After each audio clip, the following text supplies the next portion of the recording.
Fortress, Skyping in from sunny, warm Rio de Janeiro. How you doing tonight, Gus? Well, hi Lance, what's up, brother? It's really cool catching up with you guys, and it's summertime in here, and I'm having a great time. Yeah, Just nice out and enjoying a little bit while we can. absolutely.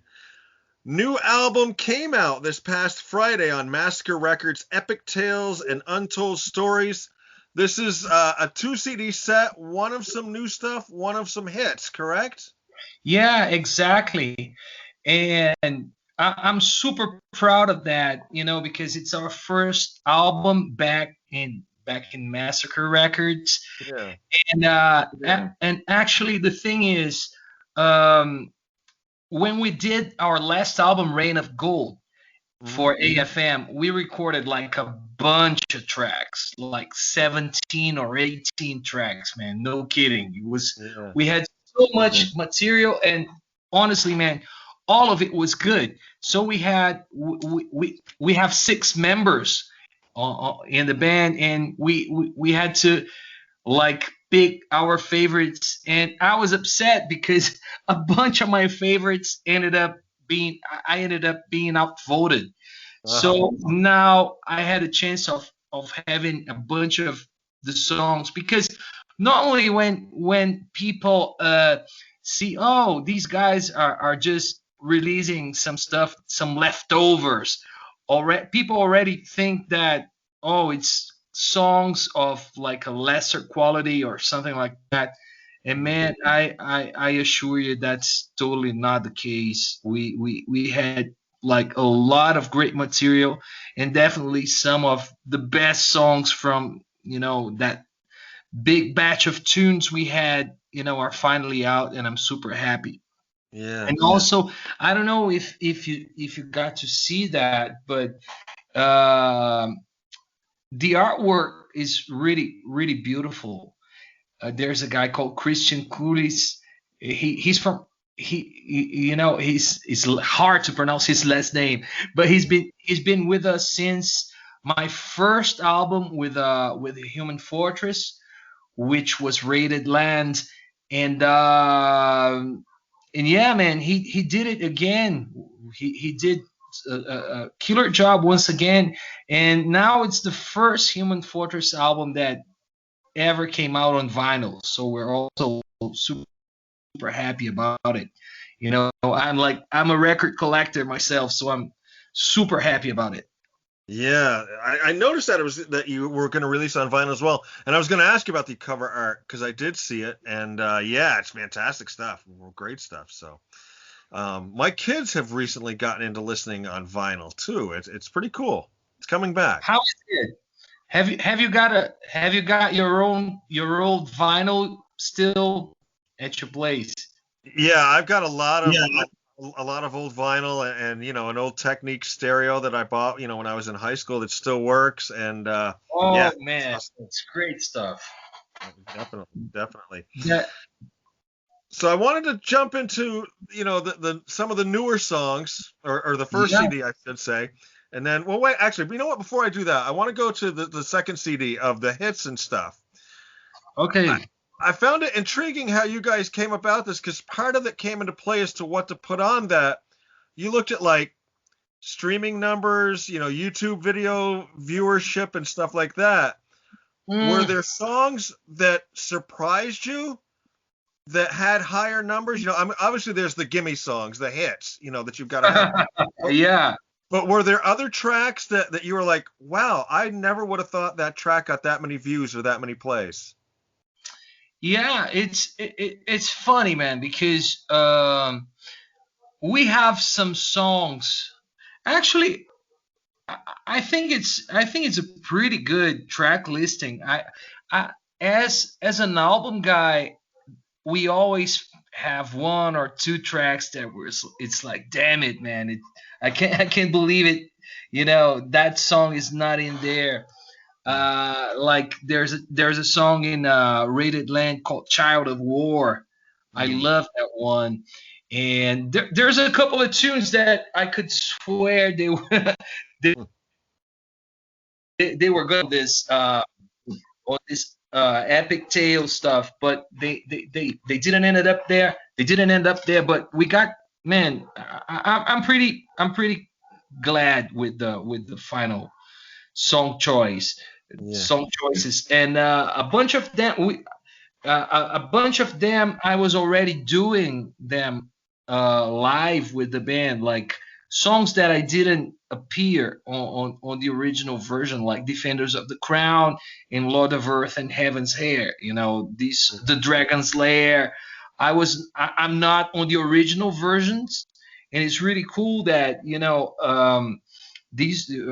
We have the original versions with Yordi singing, and it's really cool because when I joined the band, the first thing that I was blown away by was the guy's voice. Man, he sang. He is a great singer, Yeah. and yeah, man.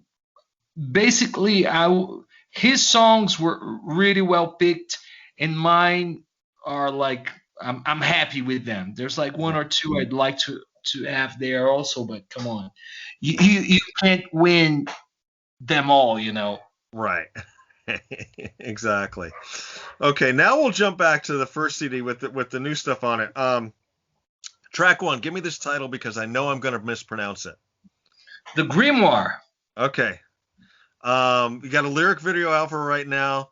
Yes. Epic song. Nice, epic video, epic song. Tell us a little bit about that one. Yeah, the Grimoire. I mean, it's funny because those songs. I have the CD here in my hand because I'm following a little bit because I checked the lyrics. Yeah. It's a bit.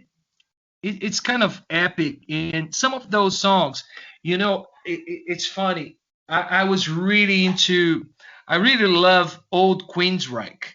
It's Okay. very different from Human Fortress, but some of that,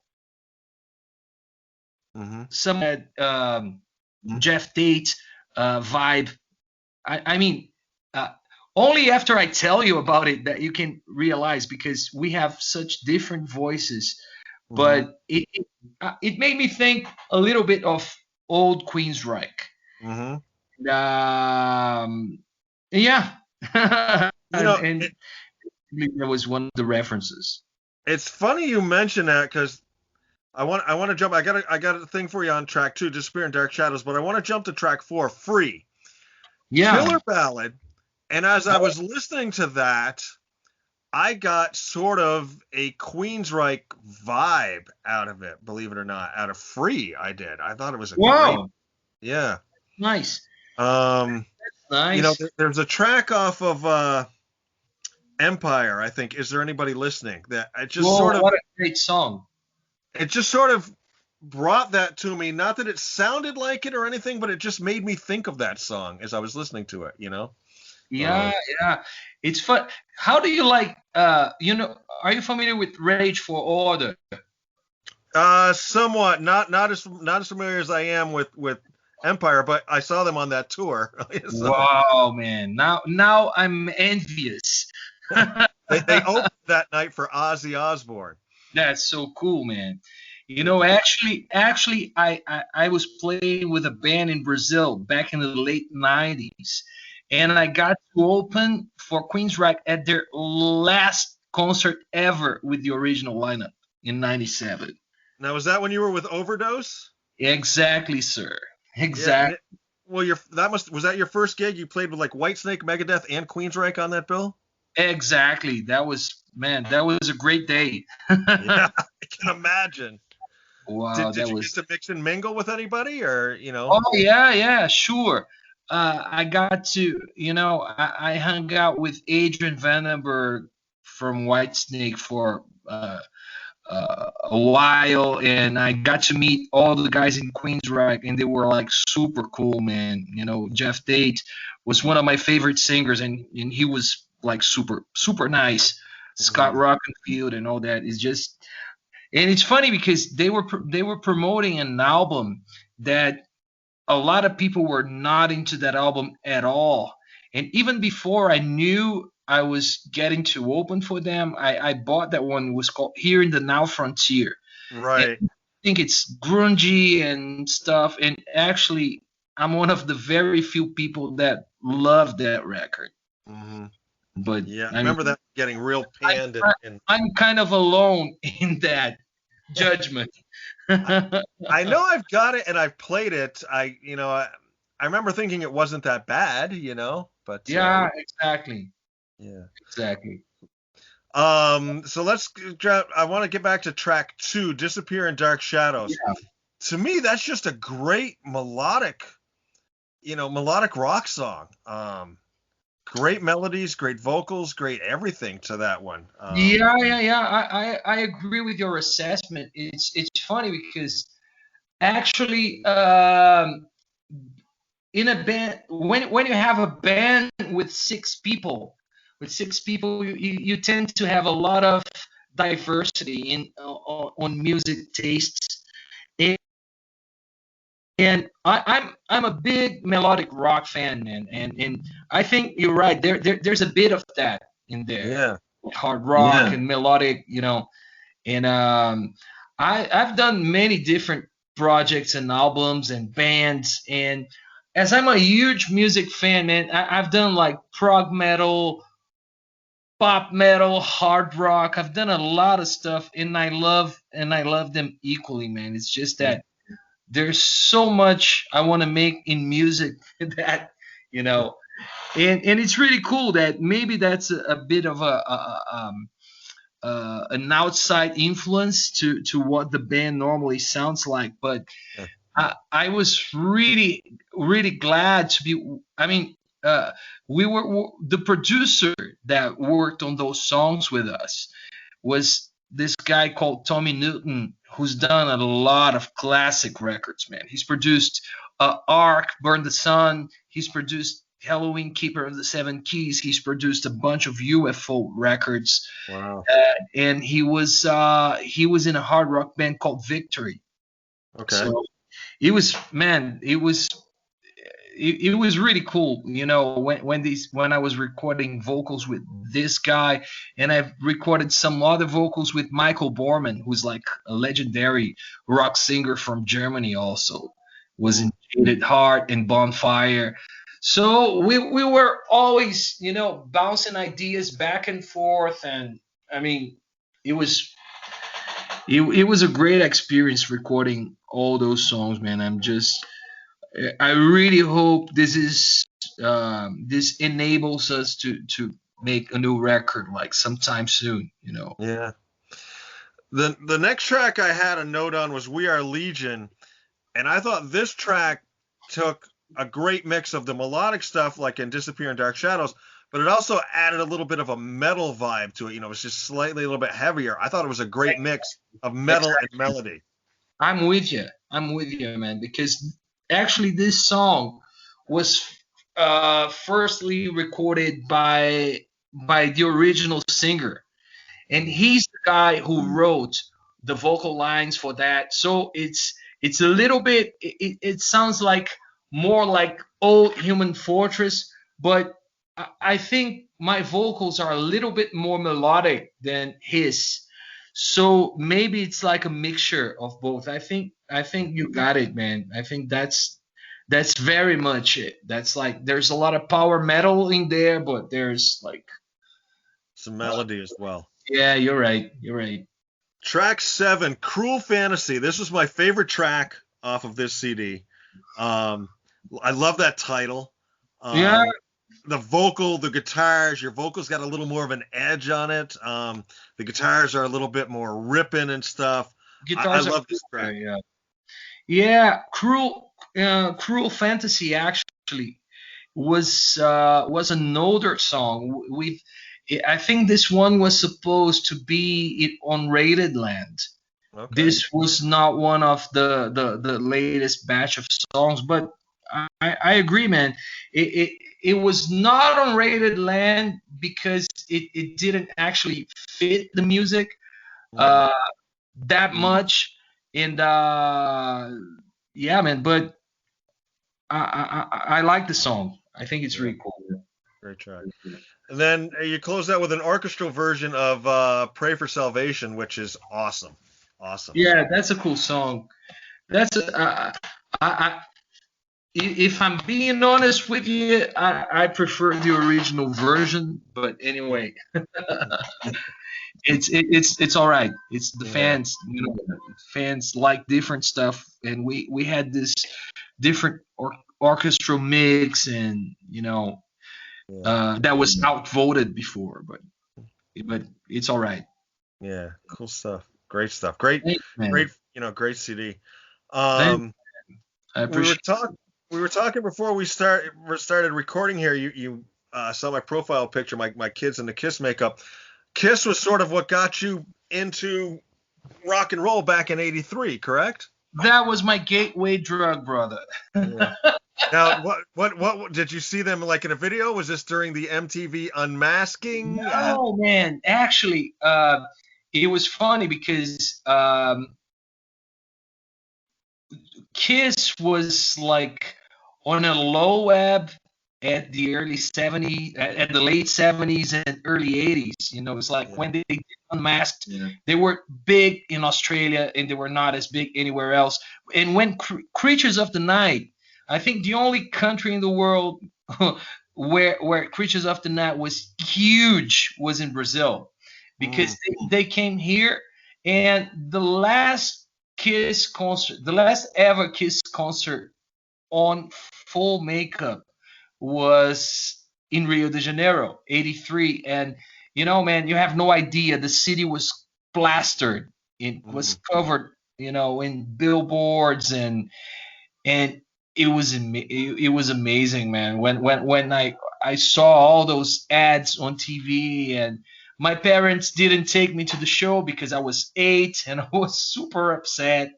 But at the same time, that became like a lifelong affair with Yeah. rock and music. So I have a lot to be thankful for. Yeah. I remember going to the record store when The Elder came out and buying Oh. that and getting home and going, "What is this?" I can easily picture that. I like The Elder. I don't know if The Elder is I think The Elder is a good record, man. It's just not a good Kiss record. I mean, that's the deal. Yeah. What gets me with The Elder is with the rest of the Kiss catalog, I generally lean towards a lot of Paul's songs. I've always liked Ace's songs. The stuff Peter did, was good. Gene's songs, I could always sort of take them or leave them. He's written some great tunes, though. Don't get me wrong. Yeah. But on The Elder, I really lean towards the stuff that Gene wrote. For some yeah, reason, I agree with you. Like Under the Rose and World Without Heroes. Yeah, that was good. That was good. Yeah. And I agree with you, man. From Animalized to Hot in the Shade, man, that was like really, his songs were really not good. But Revenge. I'm completely like you, man. I think that Paul's songs are always the best songs. Yeah. Not always, but mostly. And but for Revenge was the first album in a long time where Gene's stuff was killer. Yeah, I agree. Yeah. Now, getting back to you, did I read correctly? You were originally a guitarist, but then decided you wanted to sing. Do you still do guitar? I couldn't quite figure that all out. Yeah, I still play the guitar, but it was actually, I started writing songs when I was young, and when I started putting my first band together, I was like 16, and I had a bunch of songs, and I couldn't find a singer I liked at all. And I had a voice. I never dreamt of being a singer or anything like that. But I don't know, man. It was out of necessity. I didn't have a singer. I had the songs, and then I started working on it. And after a couple of years, it got better, and I started really getting into it. And yeah, I still play the guitar, but nowadays mostly for writing songs, for producing stuff. I don't have that discipline I had when I was like 17 or 18, where I was like, I used to spend hours, locked in a room, like playing nonstop and, practicing scales and all that. I Mm. love that, but it's I went on a different direction, and I think it was a direction that suited me well. You I'd know, say it's worked out pretty good for you. thankfully, yeah. Did you I'm, take any vocal lessons along the way, or just all self-taught? yeah, I took some vocal lessons, but to be honest, um, I got some basic tools in the beginning to move ahead, to move forward singing. And but honestly, it was mostly trial and error. It was like recording myself, writing songs. This doesn't sound that good. Let's try again. And playing gigs. And wow, I sucked last night. I hope to suck less tomorrow. And that's it. That's it. It was like it was not an easy process. It was long. It took years. And yeah, I just fell in love with it. I love singing nowadays. Like absolutely. So nowadays, though, like in the right here in the present, normally a group would put out an album, you'd go out on tour, you'd do a bunch of shows, and with a Yep. voice, you've got to use it. I've heard it so many times referred to as a muscle. You've got to use it. How are you keeping your voice in shape, not being able to sing anything live? Are you still like doing demos or other stuff, or? Yes, sir. That's a great question because um, I used to play a lot of gigs, Mm, and I used to play like every week. I'd have like all year long, man. I was always playing gigs with different bands, cover bands, a bunch of different stuff, different projects. But ever since the pandemic hit, I got lucky that I worked on a lot of music. I've been tracking a lot of vocals for different projects. I've been writing a bunch of songs, and especially on the vocal front. This has been great, man, because it's exactly what you said. It's a muscle. So if you don't use it, man, you're gonna lose it eventually. So mm, it's been serving me well over the last couple of months. mm. I've been working a lot on new stuff, so it's good. What is this situation down there in Brazil and Rio with the virus? Is it all under lockdown? Are you guys free to move around at all? What's it like? Uh, we're actually it's not a real lockdown, but the situation is really not good. It's not very easy. So I tend to stay. I tend to go out very, very, very little. Mm, It's like we're we're going through a second wave basically. And it's not good. It's yeah, not good. I think the U.S. has something like 400,000 victims so far, I think, or I something like believe. that. Yeah. Yeah, and we have 200 and I don't know. Oh, we're getting closer to 250,000, man. It's a lot of people. And I don't know. We have like the guy who's our president these days, man. The guy's is a joke. So he really didn't do a great job at that. He really didn't handle stuff the way he might have done it. So we're paying the price. Yeah. We're paying the price. Yeah. But anyway, man, Uh, I'm staying. I'm really careful with that. Yeah. Definitely, definitely. Another quote I read of yours that I really liked is you says there's two kinds of music, good and bad. I like that. Yeah, I don't know if I agree with that still. That's an old quote. It's an old quote. Yeah, it's old, man. It's from an old bio, and it's good. I think it's really good that we can change our mindset all the time, and I'm glad that it's like there's good and bad music for me, man. Maybe the music that moves me is not gonna move you, and vice versa. So Sure. that's so Sure. subjective. That's so subjective, and maybe that would be my assessment now. There's good and bad music for me, and for and I don't know, man. Even we changed so much. Maybe what was not great for me like last year, now I enjoy it, and I don't know. I was going to say, as you grow older and mature, or broaden your horizons or whatever, all of a sudden different songs that maybe you didn't care for all of a sudden sound different, and sound better, and you're like, oh, I like this now. I do the Exactly. same thing all the time. You know, Exactly. I agree with you 100%. you know.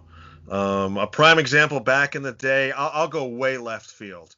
I can remember when "Careless Whisper" came out by Wham. Back in the early Yeah, '80s. of course. Everyone's like, "Oh man, George Michael." And it's, now No, that song comes on, and I'm reaching for the volume to crank it up. yeah, yeah, yeah, yeah, yeah. Yeah. It's so funny you mentioned George Michael, man, because I'm not I'm not very much into Careless Whisper, but I I really like George Michael, and I Mhm. think he's got a bunch of great music. And if you told me, like when I was, I don't know, 20, that I was gonna be into George Michael in a couple of years, I was gonna tell you that. Come on, man, what's wrong with you? Of course not. That's not. It's getting older is a good thing, man. Yeah, yeah. Who were It's as you were learning to sing? Who were some of the vocalists that you were into that sort of maybe might have influenced you a little bit? Wow, I can tell you a bunch of them. Like back when I was a kid, like Bruce Dickinson and Axl Rose and Sebastian Bach, Mm. Jeff Tate and Michael Kiske and I don't Glenn Hughes and Coverdale and Gillan and I don't know. It's great because Dio. I had like a bunch of vocal heroes, but at the same time, uh, ever since I was a kid, I always wanted. I was always like looking for my sound. Hmm. So I because a bunch of guys when they're kids are like, oh man, I want to be Bruce Dickinson and I want to sound like him, and I never did. And never, even as a guitar player, man, I was never copying stuff note by note, and vocally, pretty much it was the same. Yeah. Yeah. How You about when know. it comes to like? Go ahead. I cut you off there. No, no, no, you didn't. Okay. Um, how about when it comes to like songwriting? This has always intrigued me because I don't feel like I can ever write a song. The ideas sort of come out of you from the cosmos sometime, or do you hear a line, you see something? How does that whole process work for you? Are you one of the guys who scribbles stuff down on napkins, or? Whoa, man! Now it's funny because that's my biggest passion. I think that I love performing, I love singing, love playing live, love recording, but to me, writing stuff that's my main love, I think. Mm, And it can come from I don't know, man, from anything. I think it's pretty much like fishing. Some, mm, some days you're gonna sit on a rock, and and you're not gonna catch any fish for hours. And sometimes some days you're just gonna drop it by the water, and it's gonna take like 30 seconds. yeah. And sometimes it's weird because sometimes you can come up with cool stuff even while tuning your instrument. It's really, I don't know. You're talking about the cosmos, and I don't know. It's just like you're fishing ideas from, I don't know. It's from where they come. I don't know if it's a spiritual thing, if it's a cosmic thing, but I'm just glad that my antenna can get some stuff out of I don't know, out of nothing, Yeah. basically. So, Now, we talked about how you were a guitarist. You play the guitar when you're formulating these songs as well? oh yeah, oh yeah. So, Normally that's my main tool, the guitar. And actually, during the pandemic, I started taking piano lessons. I found a killer guy, and I was taking online lessons from a guy who's awesome. hmm, So it's not like I ever wanted to become like a killer piano player or anything. It's just that I want to have an extra tool to write songs. That's all. That's all. so when you do a song, what comes first, the music or the words? Mm. Normally, in most cases, it's the it's the music and the melodies. Okay, Music. yeah. No, normally, like it's like I like fragments. I normally write down fragments of. There's a line on a movie I watched that I thought was interesting, or a word that I'm like, wow, this word would look awesome on a jacket of an album or something like that. But I'm much more musical than lyrical. See what I mean? Right. It's much My stuff comes much more from that. Okay. Very cool.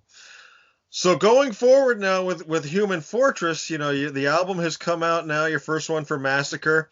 Um, what happens now? I mean, we can't tour, we can't do anything. Is there anything coming down the pipe as far as like videos or like an online streaming show, or do you have anything in the works at all? Oh man, it's kind of tricky right now because you cannot travel anywhere, you cannot play anywhere. So I think that the best idea is, to take this downtime and create, write more music. If we can't be together, we have to be thankful for technology. We have to be thankful that now I'm building a studio that I can track my stuff like Mm, long distance, because this brings people together, and it's great. yeah. It's We're very lucky to be, um, it's hard to say going through a pandemic and lucky at the same time, at the same sentence. but but anyway, it's it's a time where we can actually get away, we can actually be productive and work from home Mm, and do many things while staying safe. right. Safe, you know. Was this album in the works pre-pandemic or was it a result of the pandemic? Uh, Actually, we were talking about releasing those songs as an EP, Mm, and yeah, it was. It, when we did the record, we already knew, because we had all those songs that after Rain of Gold, yeah. which was the last studio record that we knew. We thought, oh man, we have to uh, put out an EP because we have so many great songs that are not we couldn't fit on the record. Yeah. And in my idea, in my mind, that was a great idea. Putting a double album where, it's more than an EP, because the Untold Stories part, uh, I think it's almost 40 minutes of music. So Yeah. it's like, hey, it's not. it's not a single or an EP or short stuff. Right. We could release it on its own, but that format pleased me, man, because uh, it can bring some people who are not familiar with our music on board. Right. And at 40 minutes, it's what albums used to be. You look at Exactly, Led Zeppelin 4, exactly. Come on, man. Van Halen, Yeah. Yeah. Van Halen Exactly. 2 or Kiss Dress to Kill was like Slayer, Rain in Blood, man. It's like all these great records, so short. Yeah. Exactly. It's to the point. Yes. Yes.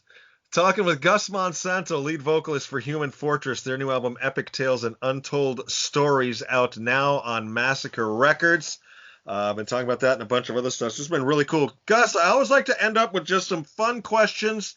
You ready for these? I'm hoping these you've never been asked before. Sound good? Of course, brother. We just reeled off a bunch of classic albums. If you could go back in time and sit in on the recording of a classic song or album, what one would you pick? I Love It Loud by Kiss. That'd be cool, wouldn't it? Yeah, to those giant sounding drums, because Yeah. that's the song that got me hooked to Mm. music. So being there and witnessing firsthand how it was done, that would be amazing. All right. If you could pick a television show to have a Human Fortress song placed in, what show would you pick? Wow, it's funny because uh, I'm much more into stuff like Curb Your Enthusiasm or Californication, Yeah. and but I, I think Human Fortress music would fit great on those on an epic movie like those movies with a lot of swordsmen and Right. horsemen and all that. But it's funny because as weird as it sounds, it's my trip musically, but it's not very much my trip in terms of watching movies. So I wouldn't know what movie to pick, man. I'm sorry. Okay. No, that's It okay. draws a blank. If you're going to take a day off from music and not do anything musical, what do you do on a day off from music? Or do you even have one? It's hard. It's hard. It's just I don't know. It's really cool going outdoors and driving around, and I'm really glad to live. I don't live downtown in Rio. I live up in the mountains. Okay. So just what I told you today, I had like the doctor's appointment and stuff, and so just walking and enjoying nice weather because we're lucky to get that. And Rio is amazing because it's got beautiful beaches and it's got mountains. It's like you got a lot of different landscapes on the same place. On Yeah, the city, it's a big city, mhm, so I get to profit that a little bit. But definitely. but I have to be honest. A day without making music for me is like very rare because Mm. I'm one of those guys that if you ask what if I had any hobbies, I was gonna tell you that my job is my hobby because when I'm not making records or recording stuff, I'm a record collector. I'm always like chasing new albums or old stuff and vinyl and all that. And recently I have a bunch of online friends and we got together the first. Do you remember Kerrang magazine? This Yeah, you yes. know I got the first 150 issues of Kerrang magazine Oh, together. wow. So it's so cool, man. It's such a trip on a time machine to great bygone days that Hmm. uh it's I'm very much into music. I like watching movies here and there and stuff, but it's mostly outdoors living, music and movies. Not a lot of different stuff. Very cool. And Well, I got friends. a question. I got a question here for a silly question. Then, favorite movie quote. You have a favorite quote from a movie that you watch? One of your favorite movies? You know? No, it's funny, man. It's not one of my favorite movies, but today I had a long talk about what's going on, and about I have the feeling that the moment people are going to be like vaccinated, and this thing is going to be like it's going to calm down a little bit. I think that all these it's like, I don't know. I think that's the expression in English. It's like a repressed demand. Mm. Does it make any sense to you? It's because people are like dying to go out and watch concerts and go out and do things and stuff. So I think there's a demand for that, and it's all kept. People are not doing any of that. So the moment this uh, I think it's going to be a very nice period of activity for me. I tend to be an optimist, but I Mhm. think it's going to be like a great moment for people who make music and arts. I think we're going to be playing gigs again, and yeah, and it made me think of, because I had this conversation with a buddy of mine today, and it was like, all I have to say is like Arnold said, like, I'll be back. That was the first one that came to my mind, There's because definitely going to be a renaissance when this all no, ends. no, no, no, man. It's we'll be back. We'll definitely be back, with a new album, and I hope that we can get together and play for you guys. We Yeah, really want to go out there and play again. definitely. Last one. This is the one we have the most fun with. We've been talking a lot about movies and stuff. If they were to make a movie of your life, what actor would you have portray you in the movie? It's your movie, your life. You can pick anybody. Whoa.